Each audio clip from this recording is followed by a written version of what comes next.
പുറകെ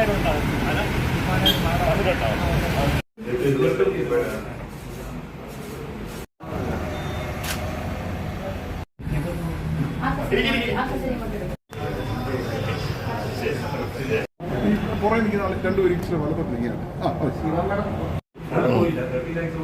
നമുക്ക് ഇതിനകത്ത് എന്താണ് രണ്ടുപേരും ഇങ്ങനെ സൈഡ് ചെയ്യാനാണോ? അവിടെ ഇപ്പുറത്തോ?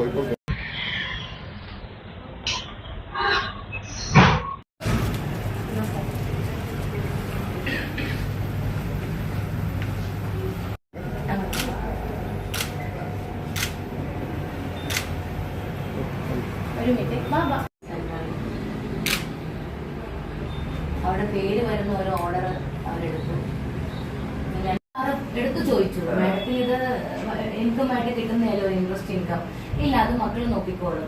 ഈ കേസിൽ പക്ഷെ എപ്പോ വിളിക്കുമ്പോഴും ബിസിയാണ്.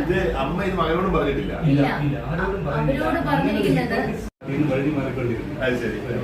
ചാറ്റ് കാണുന്നില്ല, വലിയ എമൗണ്ട് അയക്കുമ്പോൾ ഒരു കോസ്റ്റ് അനിവാര്യമാണല്ലോ.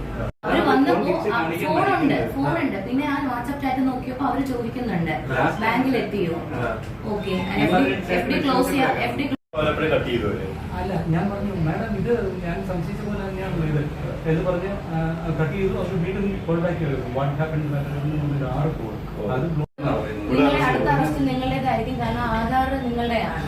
അപ്പൊ അതിൽ നിന്ന് വരണമെങ്കിൽ ഒരു തുക അടുത്ത് നിങ്ങൾ ഉദ്ദേശിക്കും, ഞങ്ങൾ നിങ്ങളെ രക്ഷപ്പെടുത്താനാണ് നോക്കുന്നത് എന്ന രീതിയിൽ.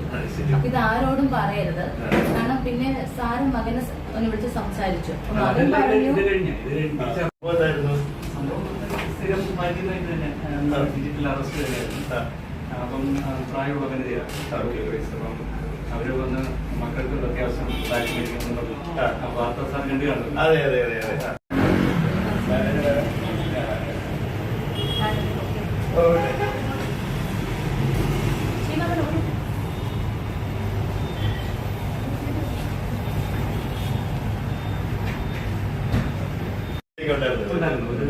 22 lakhs ഉണ്ടായിരുന്നു.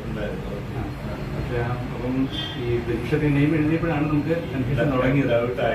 മക്കളുടെ പേരിന് പകരം കമ്പനി നെയിം എഴുതി. അത് കഴിഞ്ഞിട്ട് പിന്നെ നമ്മളെ കമ്പനി നെയിം മക്കൾ തന്നാണെങ്കിൽ അതിന്റെ ഒന്ന് ക്രോസ് ചെക്ക് ചെയ്തേക്കാം, ആ ചാറ്റ് ഒന്ന് കാണിച്ചാലും മതി എന്ന് പറഞ്ഞു. അപ്പൊ ഇല്ല, നിങ്ങളുടെ ആധാർ നമ്പർ വെച്ചിട്ട് കാനഡ ബാങ്കിലൊരു അക്കൗണ്ട് ഓപ്പൺ ചെയ്തു. ആ അക്കൗണ്ട് വഴി ക്രിമിനൽ ആക്ടിവിറ്റീസ് നടന്നിട്ടുണ്ട്, അയാളെ ഞങ്ങൾ അറസ്റ്റ് ചെയ്തു, ഇതാണ് അയാളുടെ ഫോട്ടോ എന്ന് പറഞ്ഞ് പോലീസ് ഒരാളെ അറസ്റ്റ് ചെയ്യുന്ന ഫോട്ടോ അവർക്ക് വീഡിയോ അയച്ചു കൊടുത്തു. പിന്നെ 2-3